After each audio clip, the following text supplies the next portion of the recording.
Well, good morning, East Texas. This is a live look, taking a look at things over the Bahamas right now. This is in Nassau. You can see lots of torrential rain. The rain is coming down in sheets. Look at the wind there. You can see the palm trees really hanging on for dear life there. They are seeing a major hurricane make its way inland now. And the storm surge, the water levels will continue to rise. So look for a lot of catastrophic damage in the Bahamas as we go throughout the next 24 hours. And this will be the scene, most likely, as we head towards the east coast of Florida, coming up as soon as later on today. Let's go ahead and take you over to the satellite picture now. You can see Matthew, a massive storm covering most of the Caribbean Sea now. And we're going to zoom in and show you where Matthew is now. A Category 3 storm with winds of 125 miles per hour, making its way, the eye of the storm. You can see that on radar just to the south of the Nassau area right now. In fact, we'll go in and closer and show you the radar here. There's the eye of the storm. Look at that organizing. That's what we call the inner core. When you see that wrapping around completely like that on radar, it tells us this is a strengthening and organizing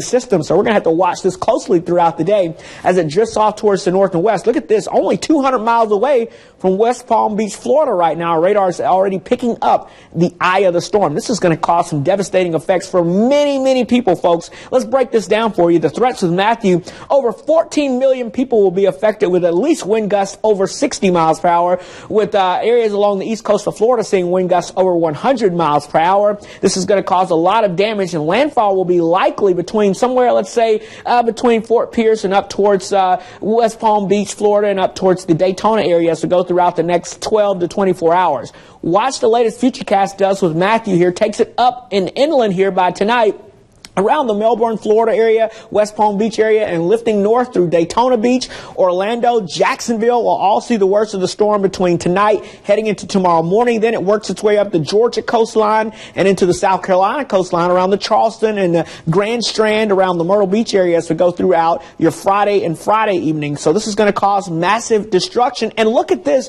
Hurricane winds will affect portions of the east coast of Florida as early as later on this afternoon and evening. And as that easterly wind comes in off of the ocean, it's going to pour that water inland. That means that water will just pile up and that storm surge will be immense, along with the potential of up to a foot of rainfall locally in the Carolinas, and all up and down the coast there could see anywhere between 5 to 10 inches locally. Now, what about Matthew and how will it affect us? Minus a few scattered showers to our south and west today. A cold front will move our way for Friday, but because the winds around Matthew brings in dry air, it dissipates the rainfall. We just stay dry, breezy, and cooler as we head into the upcoming weekend. So that's how Matthew will affect us locally. Here's your first alert 7-day forecast. Near 90 today, warm and humid. Maybe an isolated shower early with that front in the morning, but I think it really dries up.